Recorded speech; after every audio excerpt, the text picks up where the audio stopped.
Assessing your Azure Data Factory for migration to Fabric Data Factory in Power BI. Before migrating, it's crucial to understand which pipelines and activities are ready and which require updates. Power BI now offers built-in tools to help you assess your environment efficiently. Why perform a migration assessment? The assessment tool highlights pipelines and activities that are ready, need updates, or aren't yet supported, helping you plan and track your migration with confidence. How to run the assessment. Open your Azure Data Factory in the Azure portal and select Run Upgrade Assessment Preview from the Authoring Canvas toolbar to begin the evaluation. Reviewing the results. A side pane will display your pipelines and activities, allowing you to expand each item for status details and required remediation. Exporting the assessment summary.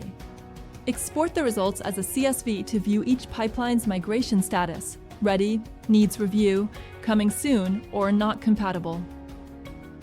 What's next?